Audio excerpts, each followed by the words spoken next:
Welcome to Metal Bent Chronicles. Actually, welcome to Brothers from Hell Mondays. Yes, we're back after a few weeks, so long overdue. We got an album review, well, an EP review, I should say, for you here tonight. Going all the way back to the beginnings for this band. We're going all the way back to 1985. And the album we're going to be talking about is by a band called Sepultura.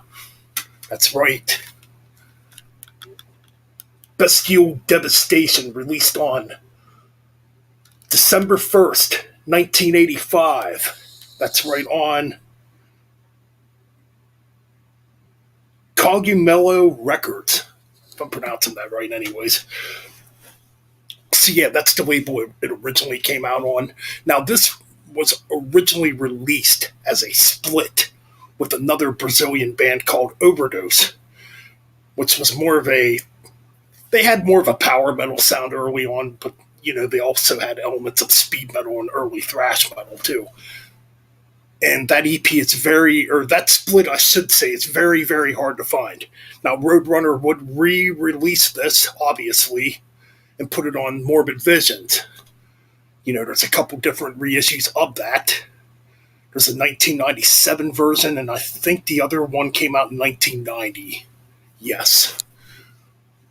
And the 1997 version has an added bonus track called Anti-Cop, which was originally Antichrist, which that was recorded around the time of Chaos AD. And it's got a demo version of, which track is it? Necromancer, that's right, which was recorded in 1984.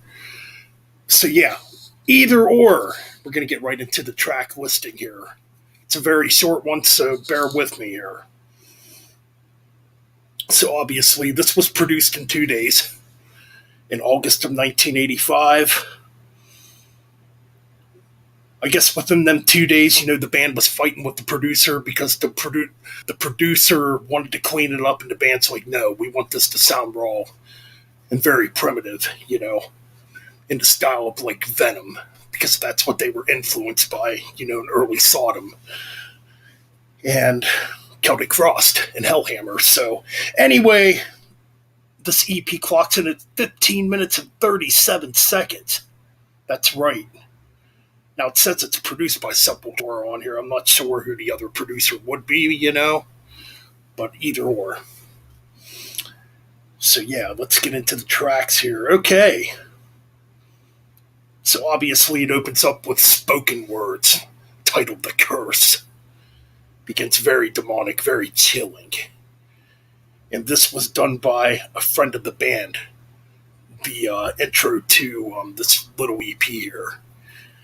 Basically, a lot of albums back then began like this, kind of like, early Bathory, some of those early Venoms, some of those early Celtic Frost albums had these dark spoken words or ambient beginnings to the albums.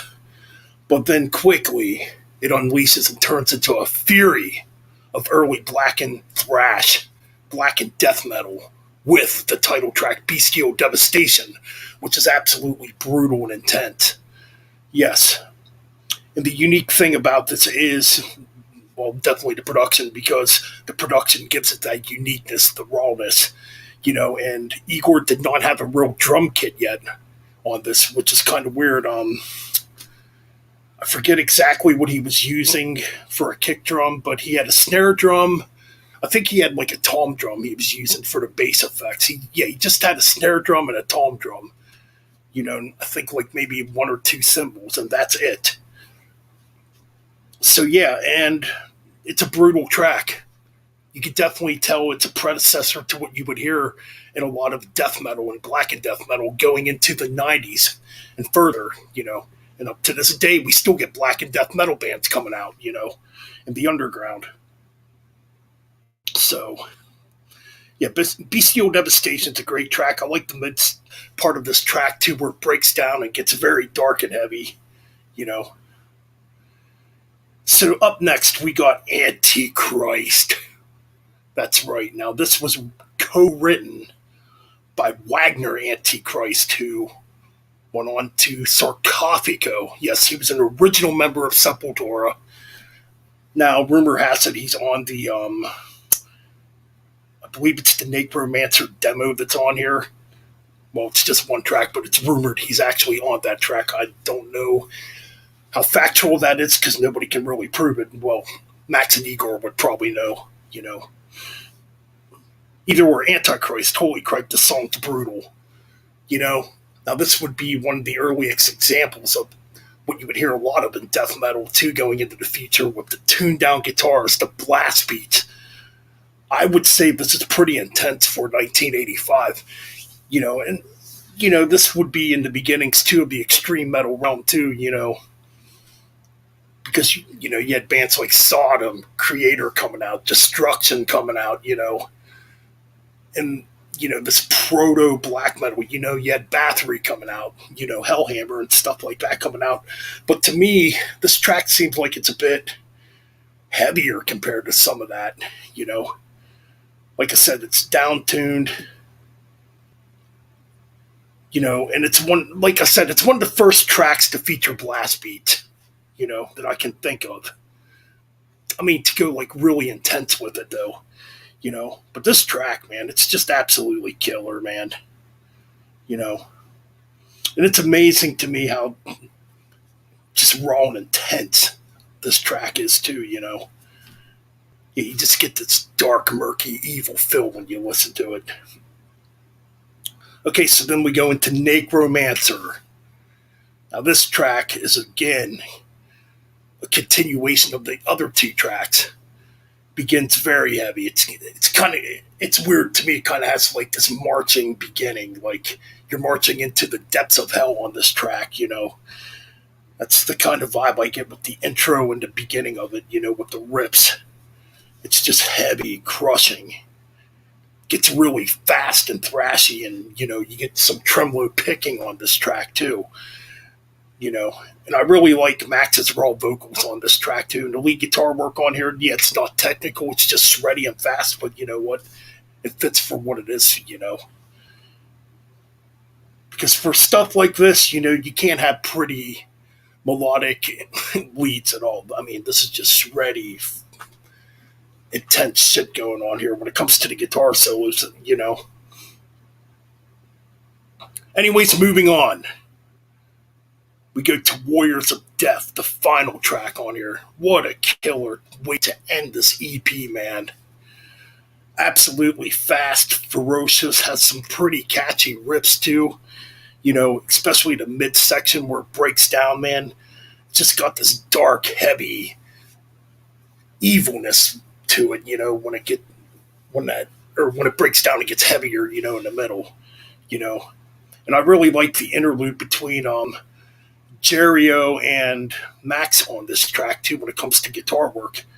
Some really cool tapping guitar solos on this, you know. Again, this is another track, man. It just sounds like it's coming straight out of the depths of hell onto the planet Earth to take over, you know. That's what it feels like to me.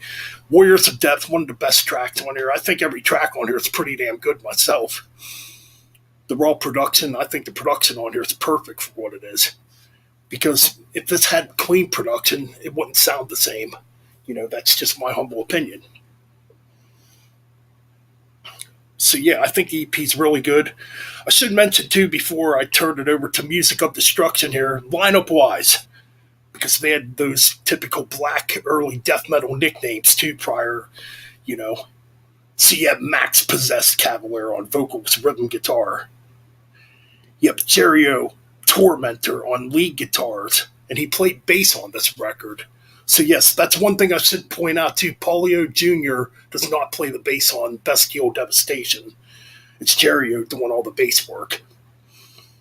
Paulo's listed on here as Paulo Destructor Jr., even though he does not play on the album or on this EP.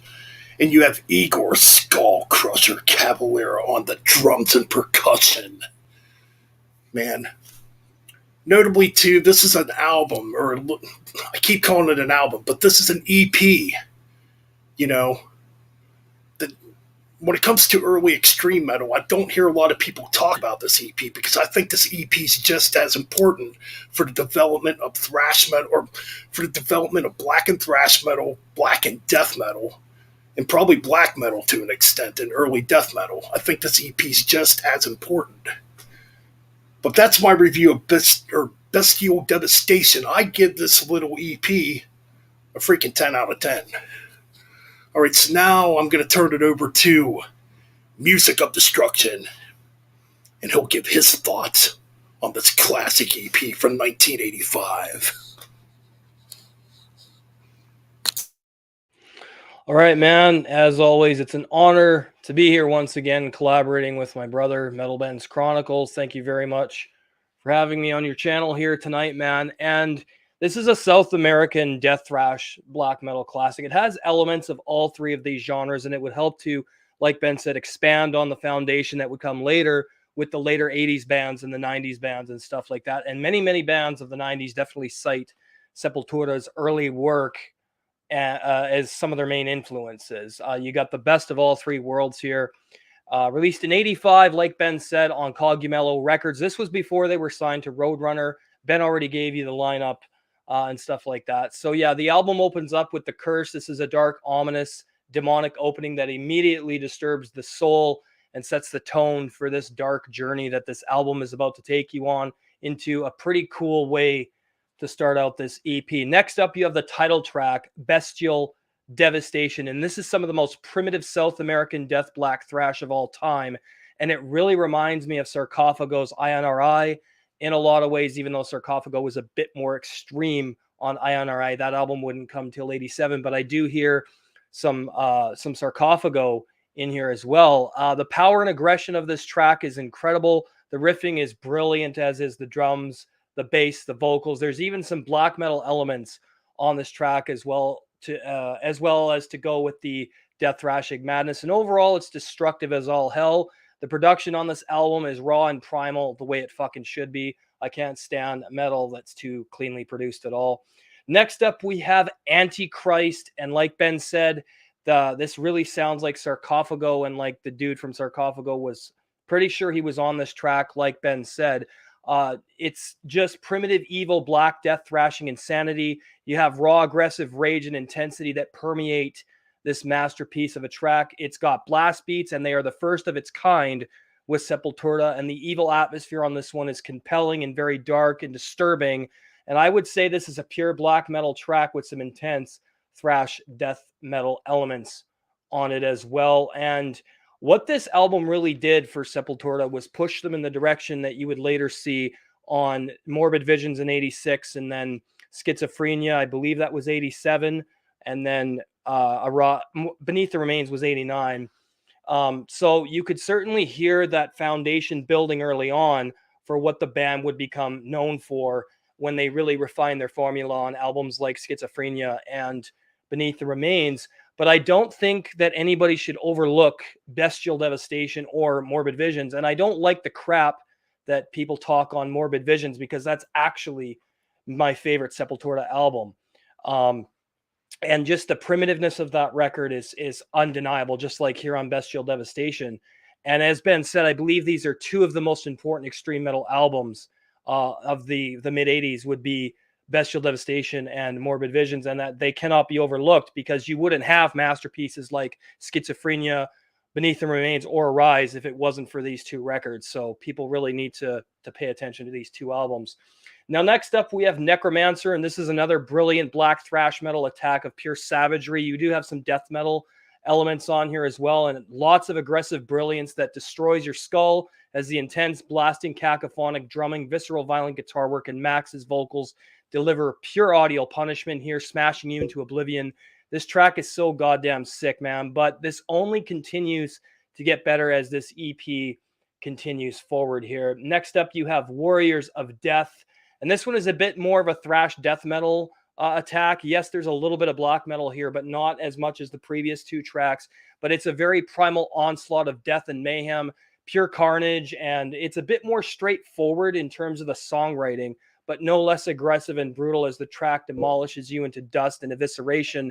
Primal, raw, evil-sounding riffs, pound alongside brutal primal drum work that delivers the best of both thrash and death madness and intense raw aggression once again.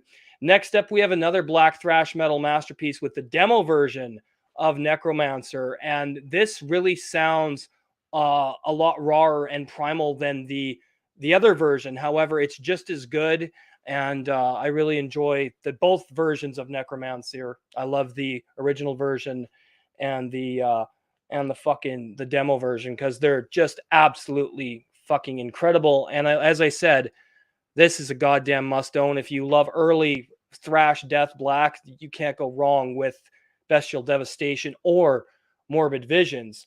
And overall, I'm going to give this album a 10 out of 10. This is an essential death thrash black metal album, and hail fucking Sepultura. And that's my review of Bestial Devastation. All right, excellent review there, Damien. Thanks, man. As always, man. Yeah, I mean, this EP is a classic. It's definitely important amongst extreme metal in its beginnings. And I'd definitely say, if you haven't checked it out, check it out. Yeah. You know, discover it, listen to it. Yeah. Because you'll get to hear basically where a lot of extreme metal pretty much came from. You know, at least one of the earliest examples, you know, along with Possessed, you know, and Celtic Frost and, you know, Bathory and bands like that, you know, and, you know, Sarcophago, you know. Absolutely. But yeah, man, that's our review for Morbid Visions, or not Morbid Visions. I apologize for that. Now I need to listen to Morbid Visions. I got that album on my mind. So yeah, that's our review for Bestial Devastation by Sepultura. That's right. Yeah, man. And Speedcake said it best. I miss that old Sepultura sound. We miss it too. Yep. Me, this band just has not been the same for. Well, no, and I don't touch anything. Sorry, Ben. I don't touch anything after Arise. As I say, Chaos AD is okay, but it just feels like they went on a downward spiral. It seems like a lot of their inspiration was running out at that point. And this is why I like it when bands take years between albums, because then they get more inspiration. I feel like it's a lot more honest. But I mean, that's just my personal opinion. But I just think the early brilliance of these first 5 records is something that cannot be overlooked. And the Sepultura were one of the most important bands in South America, especially Brazil, because they got. I mean, it was Sepultura that helped to bring all that extreme metal into Brazil. So definitely a staple in South American extreme metal would be Sepultura, 100%. I agree. Yep. Definitely pioneers when it comes to Brazilian and extreme metal, for sure. Yeah. Anyways, coming up next on the channel for Brothers from Hell Mondays, we are going to be reviewing an album that came out last year. That would be Death Hammer's album Electric Warfare, which came out here in 2022. Yes. I got my copy. Ben's got the CD. Yep. That's a green tint shell I got with that, Ben. Ooh, I like that. Yeah. That's a nice cassette, man. I know, man. I'm fucking this band. When you turned me on to these guys, I was like, why the fuck did I not know who they were a long time ago? But I do now. And actually, the funny thing is I made a mistake because I wanted to get Chained to Hell, and I accidentally ordered this one instead. But it doesn't matter because it's fucking just as good anyway. So it doesn't matter, man. Death Hammer is pure classic black speed thrash, and if you love old Sepultura and that old sound, you guys need to fucking hear Death Hammer. They are absolutely fucking sick. I highly, highly recommend this band to all you guys out there. Yes. Great stuff. Definitely check out Death Hammer. Check out Music of Destruction also. Go subscribe to my Brother from Hell. You know, subscribe here also to Metal Ben's Chronicles if you're new. And that's our review for Sepultura's Bestial Devastation. Like, comment, and subscribe, and keep it metal and keep on banging those heads. Hails we are out.